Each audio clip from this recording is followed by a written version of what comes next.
So we're hosting, as you know, Dr. William Peirce here tonight, who will be giving his talk, Green, Mean, and Economically Obscene. Dr. Peirce earned his bachelor's degree at Harvard and then his PhD at Princeton later in 1966. He was at our own economics department for over 35 years, which he chaired for 6 years.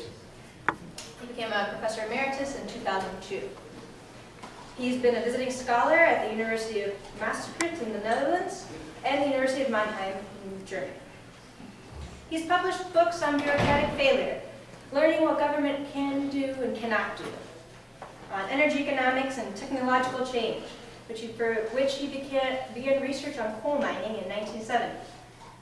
He's written articles, chapters, short pieces on labor economics, extractive industries, privatization, the European Union, and local public finance. His teaching specialties include public finance, public choice, and energy economics.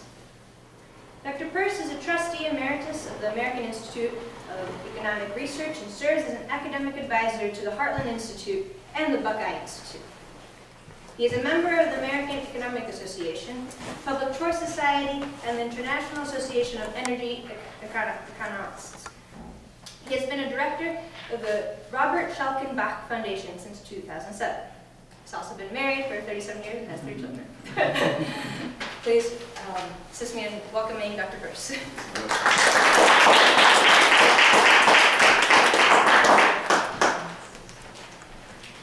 Well, thank you, Victoria, and thank you to the YAL for inviting me here, and thanks to all of you who have chosen to attend on this rainy night. Although I've spoken to a lot of people while during my teaching years at Case, there was always either a threat of an exam or some other reason, and at least you came freely of your own choice, unless Victoria has imposed some sanctions. The title, Green, Mean, and Economically Obscene, makes it sound as though I object to green, and of course nobody can. You know, we all love the environment. I'm really happy that younger people have gotten the message and now no longer throw rubbish out the window when they're driving through pristine areas and are willing to ride bicycles and do other things that really are environmentally friendly. But what I find objectionable, and what I will talk about today, is how when you combine this massive coercive power of government with a version of green sentiment that is a little different today from what it used to be, and I think the distinctions probably spelled out best in the book by Robert Nelson, The New Holy Wars, Economic versus Environmental Religion.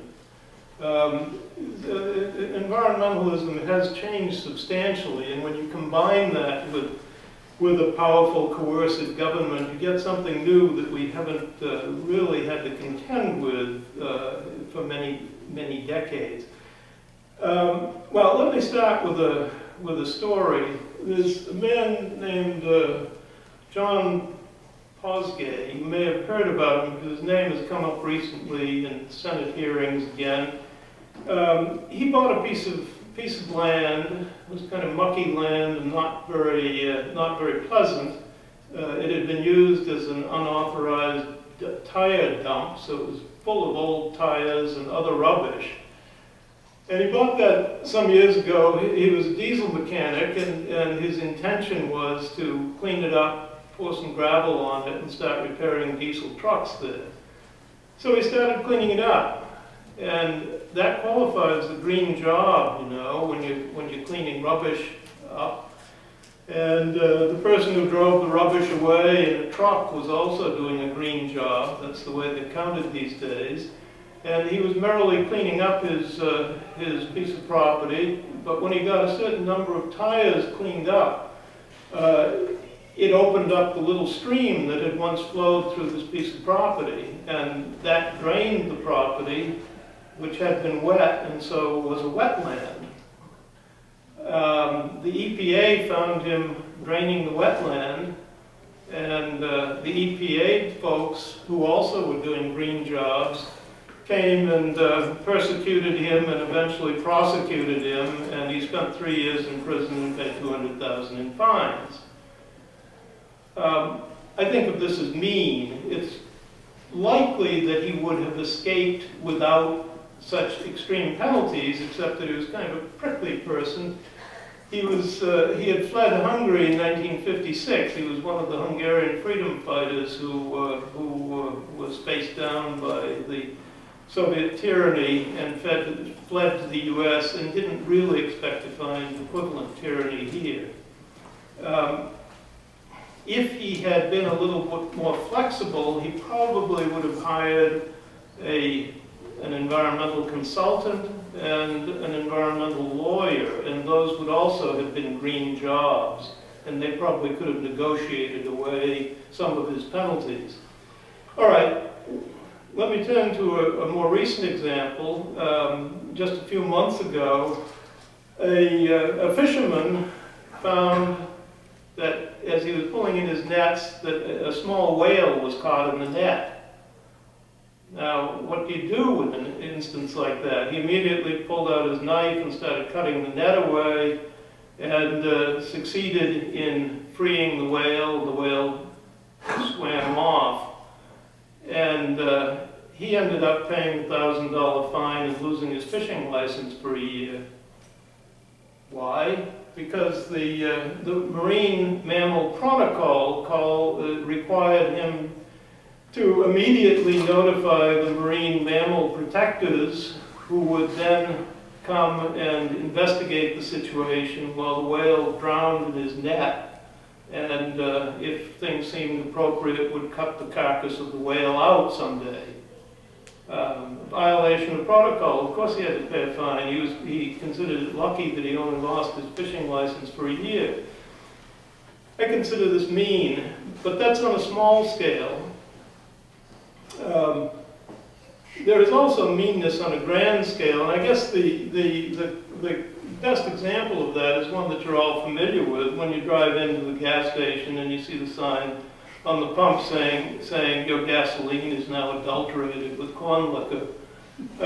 It's the ethanol fiasco, and you know, this is a perfect example of what in the literature is known as the problem of Baptists and bootleggers. You know, in the Old South, you had Baptists who opposed alcohol consumption, and you had bootleggers who wanted to get rid of the competition that was selling liquor legally, and the Baptists didn't have enough political power to get alcohol outlawed totally, a consumption of alcohol outlawed.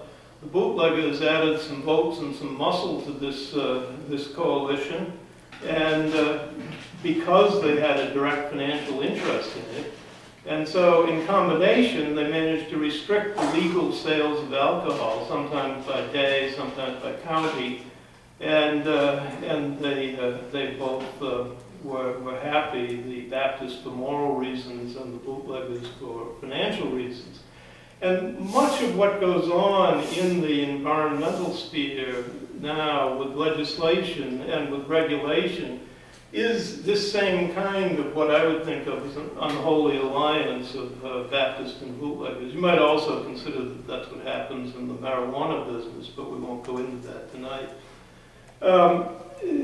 And in this case, you know, who had an interest in ethanol? Well, eventually, as it shook down, the people who wanted to switch from fossil fuels. Now, at that time, and much of the switch took place in the 1970s, the argument was that we were running out of coal, running out of oil, running out of natural gas. Natural gas was all gone already, and so we had to switch to biofuels. And besides, there were carbon dioxide problems and so on. And of course, on the bootlegger side, you had the people, first of all, who grew corn, farmers, and second, and more important, if you're an economist, who actually gets the rent if there's an increase in the profitability of some particular industry? Well, of course, it's the landowners, so the owners of farmland. In many cases, they're the same, but not always. And then, of course, the companies that process the corn into alcohol, and that ADM, rent seeker to the world, is there in the lead. So this alliance put through the ethanol program and has maintained it and strengthened it over the years. There were complaints right at the beginning, first from some of the more responsible environmental groups, that we don't even think this is carbon neutral. You know, there are problems with growing corn the way it's grown in America, and so on. And there were other complaints that, after all, corn is a food. Now, what's this thing to do? And now we see the results. With corn, something over a third of all the corn grown in the United States goes into your gas tank. And that's raised the price of corn astoundingly. And what does that do to the billion people in the world for whom corn or some close substitute grain is the mainstay of their diet, and who are skittering on the edge of malnutrition every day anyway? You know, it's been cruelty on a massive scale. Well, of course, the next step is to say, all right, ethanol from food crops is a bad thing. Let's do cellulosic ethanol. And cellulose, woody fibers.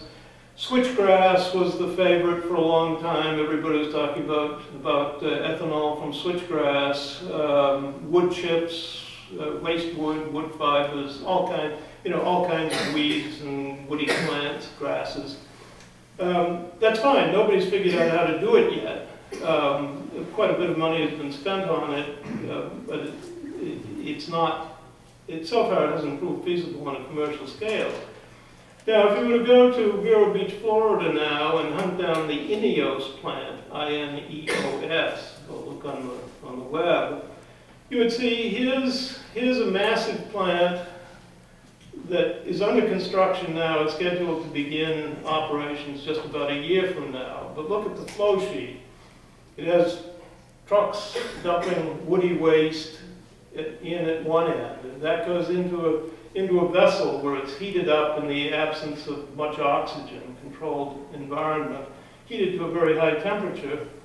That drives off nice rich gas of hydrogen and carbon monoxide.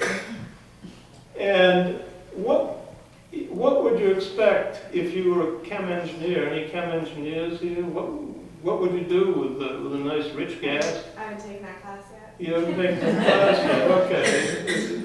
Heard of the Fischer-Tropsch process? Okay.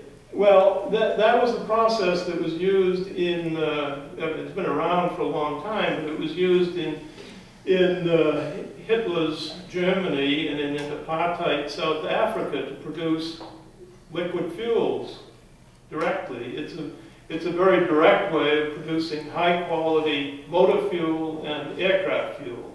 It'd be very easy to turn that synthetic gas into kerosene for jet fuel and diesel fuel.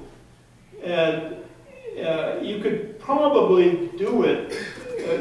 If you were starting with coal today, you could make a profit as long as oil stays above $50 a barrel using that Fischer-Tropsch process.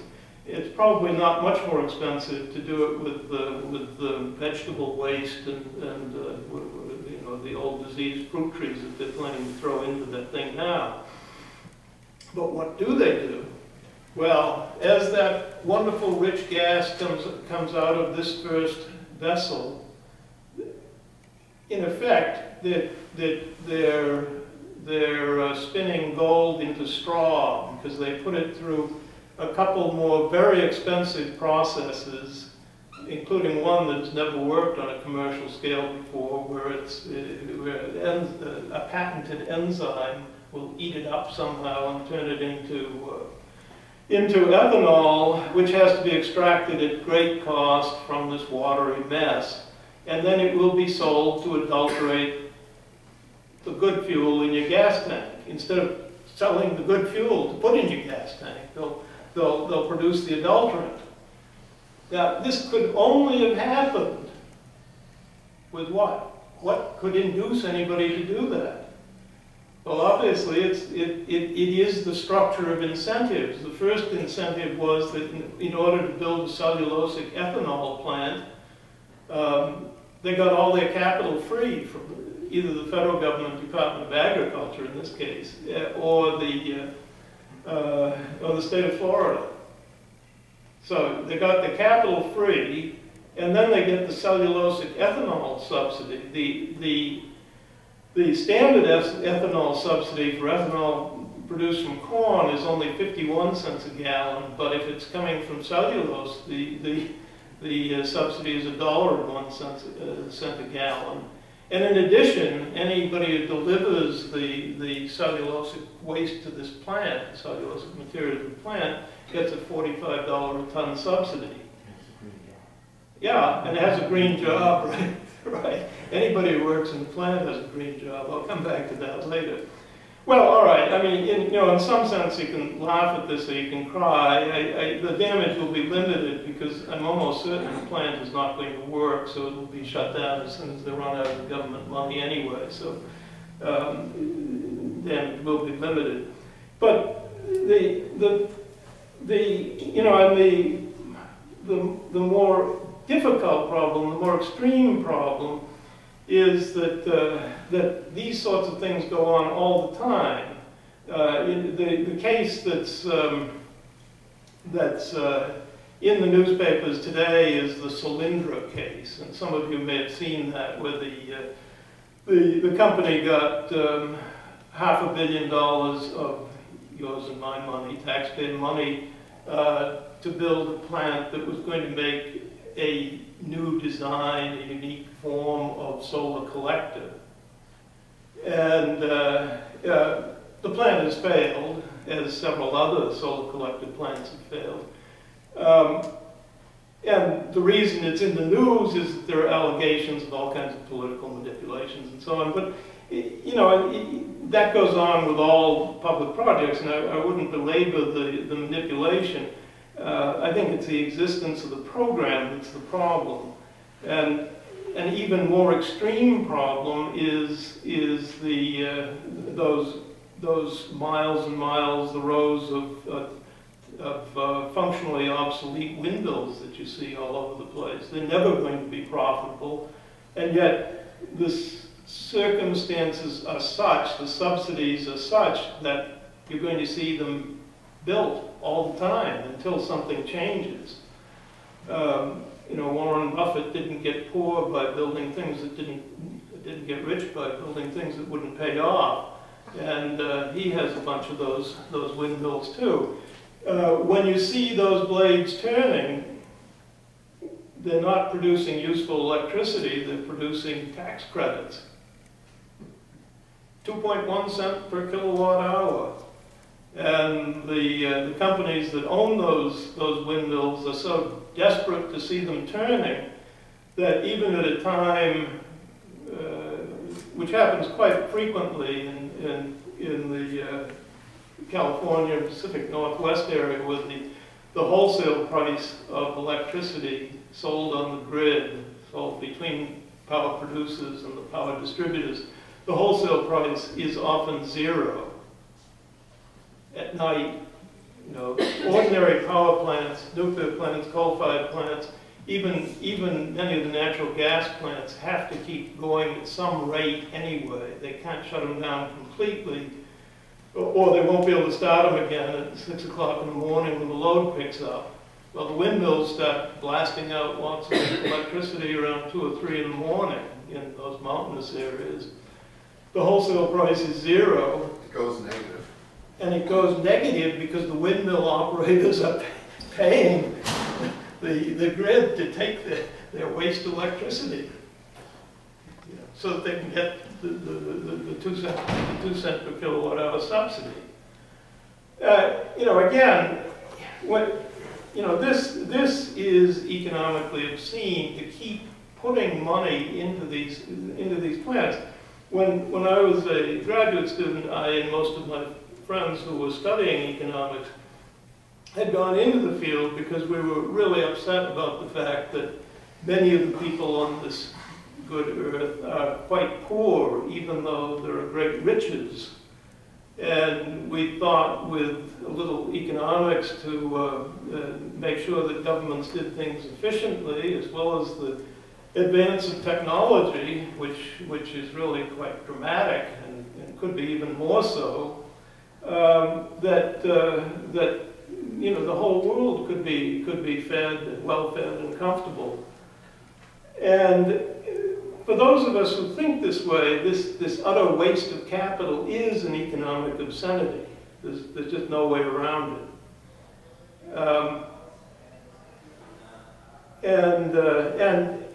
These programs continue to crank this out, and because of this, the pressure, the Baptist and bootleggers problems, and other problems in the political sector, these kinds of stupidities are not going to go away, and that comes along with government. Well, all right. I want to say a couple of things about green jobs first, because I've really been very casual in dealing with green jobs. So let me just bring up this topic. If you really want to know more about green jobs, you should look at the book "The False Promise of Green Energy" by Andy Morris, Tom Bogart, Mr. Myers, and Mr. Dorchak. Morris and Bogart used to be in our economics department here. Dorchak is still at the law school. Myers is in Texas. They've gone through a lot of the green jobs literature, and they found three peculiar assumptions that seem to dominate this green jobs literature. One is that increases in labor productivity should be discouraged. We want everybody to be working at a good, self-fulfilling job and have lots of people around. Second assumption was that high wages are essential. And the third assumption is that efficiency in the use of energy and scarce materials should be encouraged. It's hard to see how all three of those could be achieved. And and in much of the literature on green jobs, or green generally, and on sustainability generally for that matter, it's hard to see too many patterns, except that they're generally words of approbation. So when you see green or sustainable, you should probably just substitute cool, and you'll convey about as much meaning. But that doesn't do if you're trying to do a statistical study, and so the Bureau of Labor Statistics has tried to narrow this down a bit and make it more precise. Green jobs are either A, jobs in business that produce goods or provide services that benefit the environment or conserve natural resources. By my definition, that would rule out all the windmill building. Jobs in which workers' duties involve making their establishment's production processes more environmentally friendly or use fewer natural resources. Now, traditionally, all engineers would fall into that last category. They're always trying to use fewer resources to do the same job. But I think that's probably not what they had in mind here. The Brookings Institution did this study, Sizing the Green Economy, that was published just a few weeks ago. And they were using, starting with the BLS approach, but saying the green or clean or low carbon economy is defined as the sector of the economy that produces goods and services with an environmental benefit. And so they included suppliers of unique inputs, for example, suppliers of windmills, and any directly relevant components. So the supplier of the blades for the windmill, that's a green job. But the supplier of standard bolts to hold the blades onto the turbine, that's not a green job. And so on these fine distinctions, they did this study. And lo and behold, there are 2.7 million green jobs in the US. And the big three are conservation with the big three are all just over 300,000. Conservation, that includes everybody who works in the park, federal, state, or local. Public mass transit, 350,000, mainly bus drivers and mechanics. And that includes the guy who drives the belching diesel bus up Cedar Hill with 2 people aboard. That's, waste management and treatment, that's your friendly garbage collector and the people who run the sewage system, 386,000. So those are the big three. There are 130,000 people in organic food and farming. Non-organic is obviously not environmentally friendly, but organic food and farming has 130,000 people. However, there are 142,000 people in regulation and compliance training. Those are the friendly people who come around and arrest you if you clean up your wetland by removing the old tires. There are 161,000 in energy-saving building materials. And really, the rest of them don't amount to much. Well, yeah, 141,000 in professional environmental services. Those are the people who clean the ponds on the golf courses. So it's a mix. There are green jobs, but to the extent that we think of green jobs as being connected with say, building the windmills, building solar collectors, and that sort of thing, there's one inherent contradiction in the whole thing. Have some of you studied some Austrian economics? A little bit, somewhere along the way. You know that the Austrians make a big deal about the different categories of different classes of capital goods. And one of the big themes here is that one end of the spectrum is those that turn over very rapidly. And so you think of inventories, you know. The inventories that come into a retail establishment are exhausted very quickly, and you know, within a year. Now it's often within a day or a week. And then they have to be restocked. But it is an investment in inventory, and then the replacement is what creates the jobs. And then you have machinery that decays pretty easily in 5 years, and some that last 10 or 15 or 20. Buildings that might last a century, and that's very long term. This is a key feature of the Austrian theory of the business cycle, and when do you get the employment? You get it only when the new investment decision is made to hire the employees to produce the new capital. Characteristic of most of the environmental type, not true of biofuels, but if you're talking solar and wind, any other attempt to collect diffuse energy, those are going to be extremely durable investments. And it's no perverse accident. It's inherent in the thing, because if you had something that required very little capital and gets free energy input from the sun or the wind or water, but it required very little capital, it would already have been done. And you know, those are the good hydro projects, like the Hoover Dam or the Grand Coulee Dam or something like that, where good, and maybe not in an environmental sense, but in the sense that although they are massive, and so it looks like a lot of capital, the capital per unit of output is very small.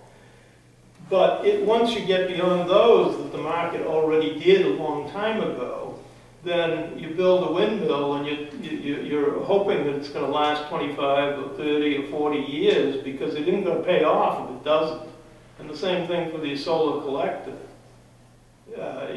or for that matter, just insulating your house. If you spend $10,000 on insulating and you save $300 worth of fuel a year, your insulation better last a long time.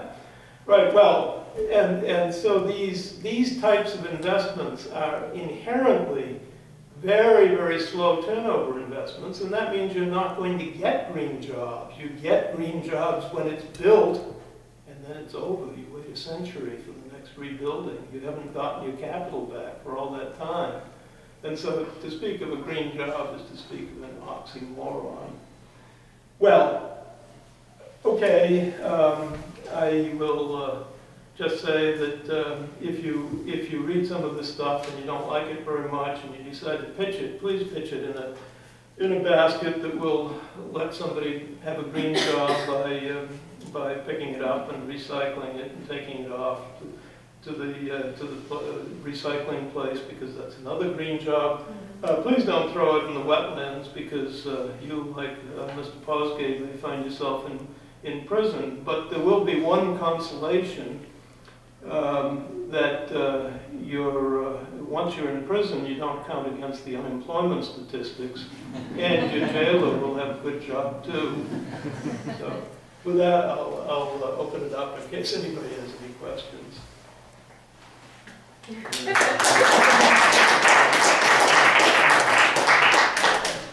Yes, you mentioned recycling. Would that be cost-efficient green job? Because that's what I wanted to ask you. Yeah, it is a green job, but that... Is that considered to be economically effective or cost-efficient? Is it efficient? Well, you know, that a lot depends on the price of labor. I mean, that's the problem with all these recycling jobs. The story goes, and I won't vouch for its accuracy, certainly not today, but in the old days, that the restaurants in the cities in India, at the end of the day, would simply dump the garbage can out in the back alley, and within a few minutes, there'd only be a grease spot on the ground, because there were enough hungry people around so that everything was taken away. And, you know, I don't know whether that's still true or whether that's an apocryphal story. But in any event, that's the kind of recycling that works, but it requires very low wage rates, right, for it to work. The plant that Akron built, which was a recycling plant, was supposed to be very advanced with separation within the plant and recycling. Essentially sank the city's budget for several years. You know, the plant exploded, it didn't work right, it required a lot of hand labor, which was expensive. And Harrisburg, Pennsylvania is in bankruptcy now because of their massive recycling plant. And so, yeah, it can work, and most of many of the European countries, of course, have these incinerators where they burn their rubbish and then they generate steam and use the steam to generate electricity. Well, there was a slight problem in Amsterdam when they discovered that their incinerator was spewing out quite a bit of dioxin, which is a natural result of burning the paper and other kinds of waste, spreading it all over Isn't that carcinogenic considered to be dioxin? Dioxin carcinogenic. Yeah, it is. And so, but it was the plume was spreading out all over the countryside, which in the Netherlands is quite cramped. It was farmland. And so it was a government-run incinerator, of course, and so the government had the solution in hand. I guess you can probably understand what it would be. The land was used mainly for growing grain, so they arranged to mix the grain grown in that area with grain grown in clean areas, so that the standard was below the legal limit.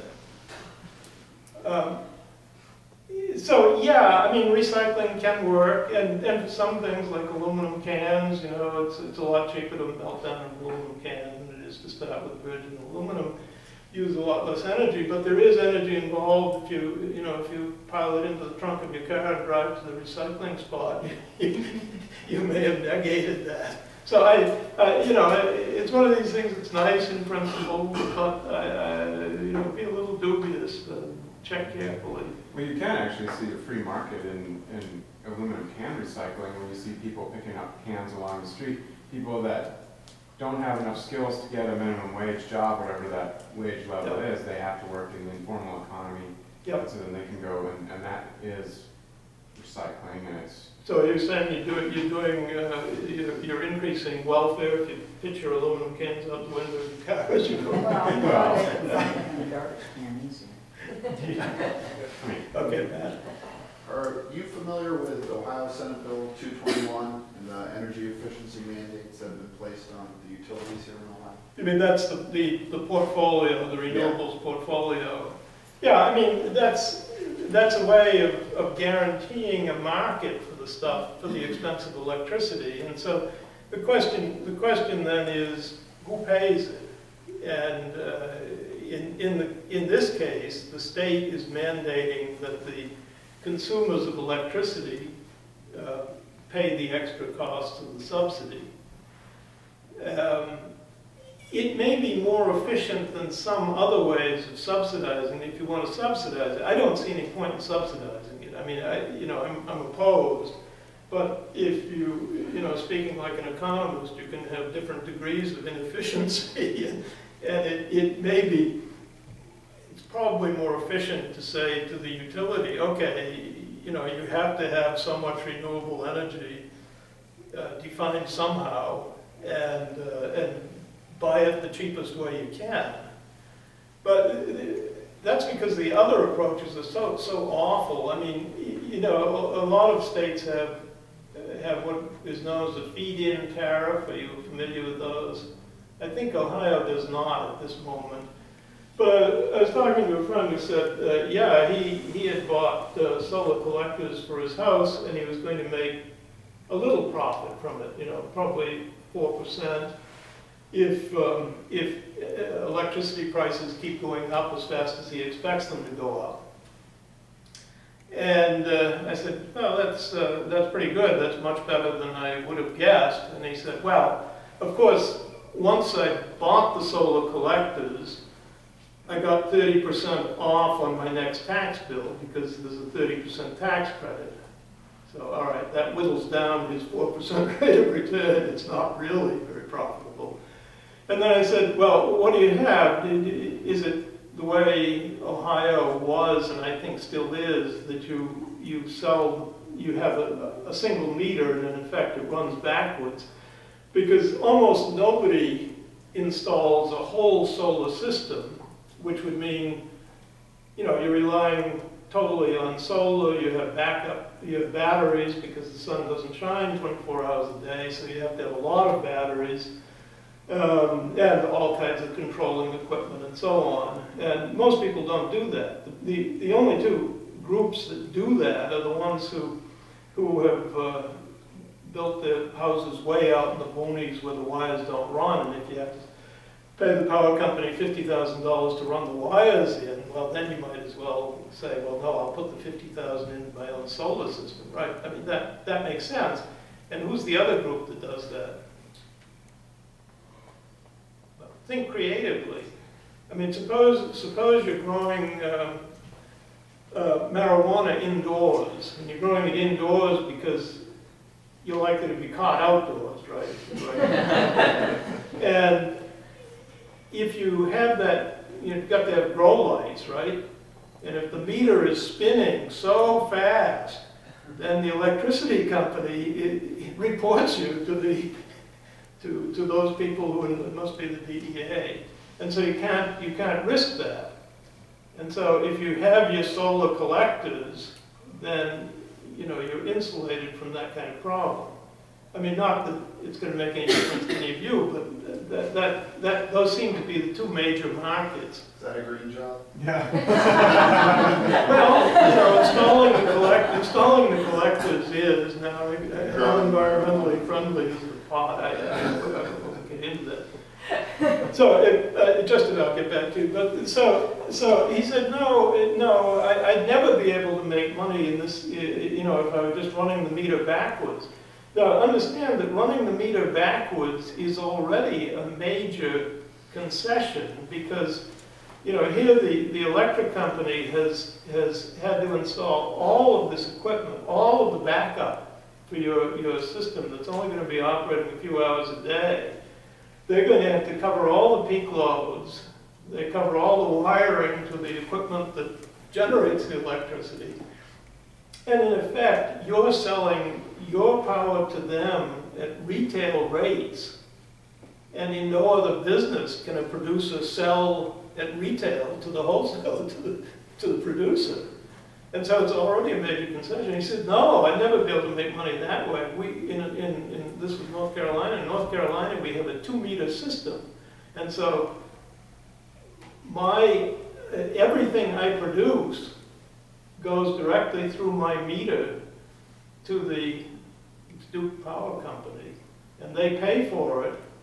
And the rate they pay is called the feed-in tariff. That's the term that's used now.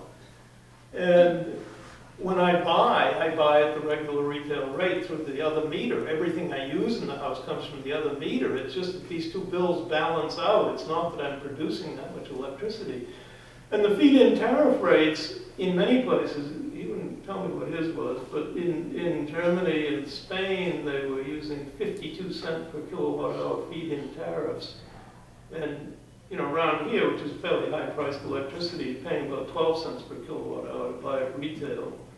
I think Duke is probably selling it for 8 or 10 cents a kilowatt hour. So, you know, there are a lot of subsidies, and that one is a particularly egregious one. There's no point in it. Yeah. As you mentioned, the oxymorons and facades around green jobs. Who was aggrandized by these oxymorons and facades around this conceptualization of green jobs? And what was the impetus to, in terms of making this entire concept a commodity? So I mean, because I'm trying to comprehend, because obviously if it is an oxymoron and a facade, there has to be, for those who instituted it, there has to be some aggrandizement, and where did this impetus come from? Because I'm trying to get some comprehension on that, because well, you know, green is a feel-good word, and so if you can push whatever you're selling under the green label, then you're ahead of the game. And so a lot of people leaped on this green bandwagon, and there's a whole industry out there churning out these documents. But there are a lot of different people. That's why you get these, you know, confusing and sometimes contradictory kinds of statements. The unions thought that green was a good idea because there'd be a lot of people working in green jobs. They're thinking construction, probably. The environmentalists, of course, you know, want us to get away from using carbon in any form, and so green sounds as though you're probably doing that. It's not always so clear cut, but so I think it mixed motives, but everybody wanting to latch on to this as just a tool for public relations. I mean, you know, you don't go around saying I hate puppy dogs and green jobs. I mean, you know, no politician could do that, right? so it's saying it's a cosmetic thing to create a constituent-friendly environment for business and politicians? Yeah, yeah.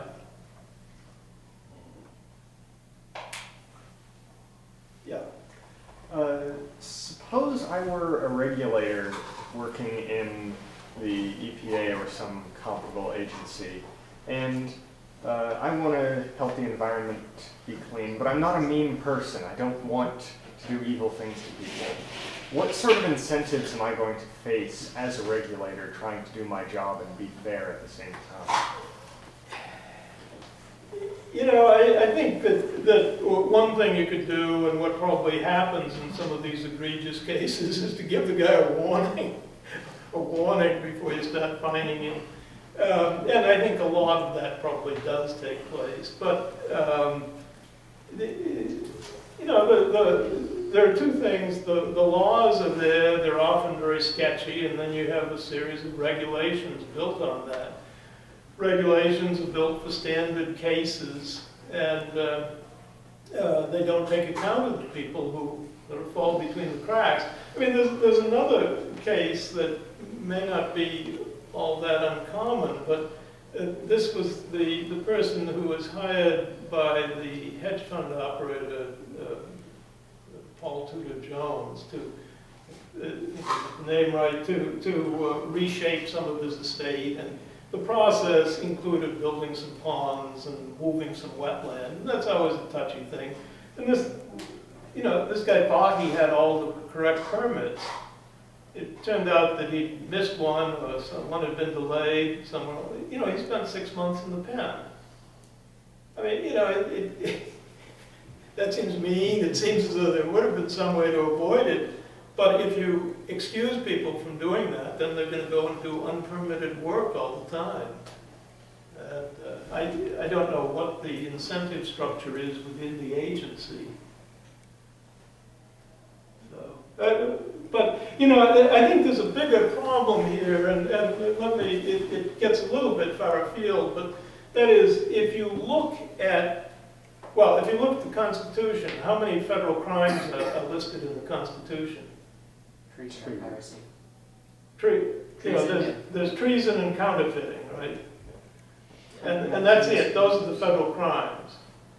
The states handled the routine stuff like, you know, murder, robbery, you know, larceny, and so on. That was all state, and most of it was pretty transparent. And you know, you might murder somebody, but you knew it was wrong, or you realized it after the fact, maybe.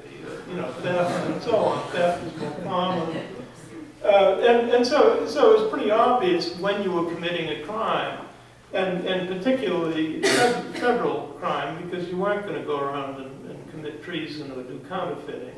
Well, you knew it if you did, you knew it was wrong. Now, things began to change in the 1930s. That's the first time that ordinary citizens began to have a relationship, an individual relationship with the federal government. A few rich people had to pay income taxes before that, and so they're on the list of taxpayers, you know, subject to special scrutiny.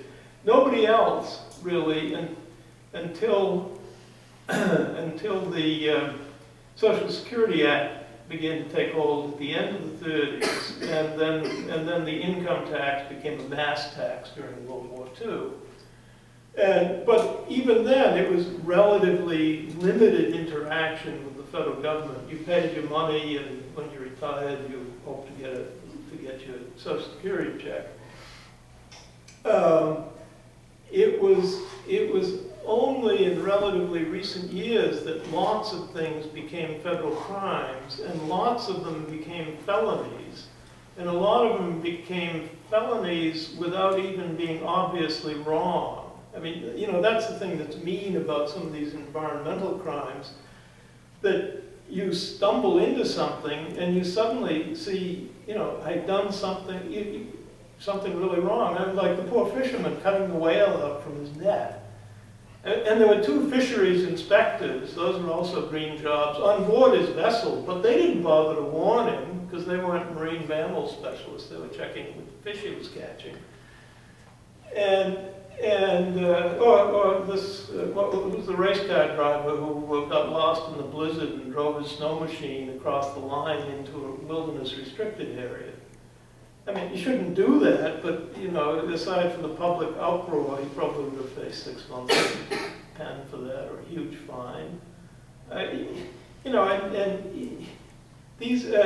there are lots of financial crimes that are of the same sort. I mean, you know, you fill out the forms wrong, and suddenly it's a felony. It's not just a misdemeanor, it's not just a fine, it's a felony. Or you probably get some testimony here. You try to clean up a dirty industrial site, and you get charged with having owned a dirty industrial site.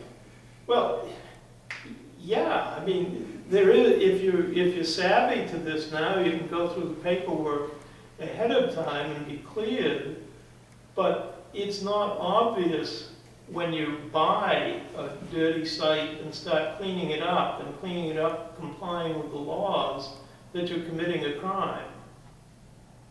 You know, and that's the awful part of all these things. I think we can have one more question.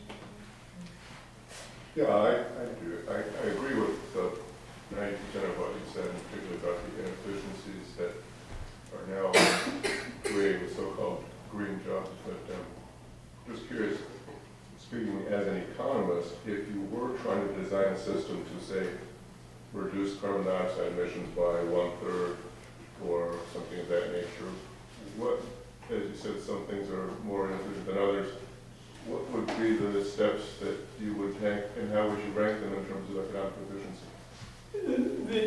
The only halfway efficient approach to doing this, first of all, I remain a skeptic on the whole global warming thing, but if I were a believer, here's what I would do. I would simply impose a tax on carbon dioxide emissions, which you can do not by actually measuring smokestack emissions, but by measuring the fuel as it goes into the plant. And so, you know, the bulk of the carbon that gets into the carbon dioxide that gets into the air because of plants burning coal or plants or vehicles burning fuels. You can catch all the coal burning on the way to the electric power plant, except there are only a few tons that go somewhere else. You can catch all of the stuff that is burned by vehicles and airplanes if you just look at the 100 biggest refineries. You know, once the fuel comes in, you know the carbon content, you impose the tax. If somebody can prove he sequestered it somewhere else, you can give them a rebate. But that would be the only efficient way. The stuff, the carbon credit nonsense, the tradable credits, would work in an ideal theoretical world, but it doesn't work politically because, well, first of all, if you really think that carbon dioxide is a pollutant, it seems absurd to give the right to pollute to the polluters, right? I mean, so that there is a wealth distribution problem here. Moreover, these tradable credits, so lead to people trying to plant trees and so on, and that is one gigantic scam at best. Even if people don't think they're scamming it, it can't be administered in the forest because forests sometimes pick up carbon, sometimes they let it out, and you're going to have an inspector in every scrap of forest land in the world. So that's, that was all just barking up the wrong tree. So if you're a believer in the carbon dioxide story, then go for the straight carbon tax. But the other approach, which is mine, is to see if the country could be very efficiently run, so that we could have lots of technological innovation, lots of capital accumulation and growth, and then we would know enough and have the resources enough to confront any problem that comes down the pike in 10 years, 20 years, or 100 years. Yeah, you I was just curious, since fossil fuels are unsustainable, do you think the government really needs to intervene to encourage companies to go green, because my view is it's in their self-interest to adapt to renewable energies to sustain their industry? Yeah, I mean, sustainable is an interesting concept. Sustainable for what's missing is a time dimension. Almost anything you can think of is sustainable for the next 2 seconds, and almost nothing you can think of is sustainable for the next 1,000,000 years, right? So what time period are you looking at? I would guess, they're saying fossil fuels another 70 years until we run out of gas. Yeah, But that's what they were saying in 1900. Yeah, I guess a long-term solution, something we would consider. Yeah, I mean, I wouldn't worry about running out of fossil fuels. When I first started teaching energy economics, this was the great fallacy that I had to confront all the time: peak oil and King Hubbard and all that sort of thing. Total nonsense. And peak oil comes and goes over the years, but the constraint is coming from the political side. We're always going to have oil, I mean, in the economic sense, because the idea was that eventually it becomes so expensive that yes, you would rather put up a windmill. At some price you'd rather do that. But in the political sense, which is probably more important, we're always going to have lots of coal that's cheap to mine because there are going to be political constraints that prevent us from mining it. And so coal is inexhaustible. I mean, physically you can tell me, all right, there are only so many tons underground, we don't know how much it is, but eventually you could mine them all out and it'd be gone. But we're not going to mine them all out because politically that's constrained. And so there'll always be coal there. And as long as there's coal there's a possibility of turning it into liquid fuels if you wanted to do that. But when it gets expensive enough, then there'll be the political decision. Are we going to mine some more coal, or are we going to pay 2, 3, 4 times as much for electricity? And the world doesn't come to an end then. We can do it. And the more research that goes on, I mean, clearly storage of electricity, if somebody comes up with a clever solution there, that will make all of the solar and wind and all that stuff much more valuable. And so there's lots of room for invention and innovation and brilliant ideas and good engineering and so on. But that means that the longer you can push off those decisions, then it's good to do that, because it's going to be cheaper to do these things in the future. The natural gas thing has, took most of the experts by surprise that, oh, lo and behold, there is lots of natural gas and we can get it. And, all right, if a few people lose their drinking water, it's pretty cheap to compensate them for all that gas. Yeah. Do you think it's possible to prove that the emission of carbon dioxide is violating another person's private property rights? I know you can do that with polluting in another sense, polluting in quotes, but is it any way possible to prove that you're violating another person's property rights? Well, the only way you could do it, and it's the EPA skipped over that step. They just asserted that it was causing damage. Now we know that the carbon dioxide at the levels that are going to be reached is not going to cause people to stop breathing or anything like that. It's not a pollutant in that sense. If you believe the global warming story, then you can assign a price tag to it of some sort. But that means that you can't do a proof now because the climate models are not strong enough so that they qualify for proof in anybody's world.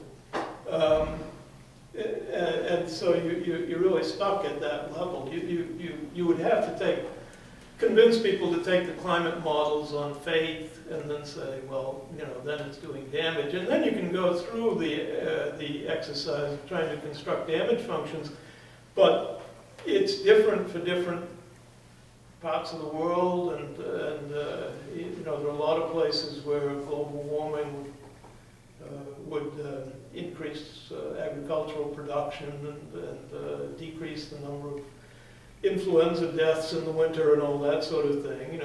Euclid Avenue with palm trees isn't exactly frightening. If carbon dioxide really is a pollutant, of course I see the world through private property.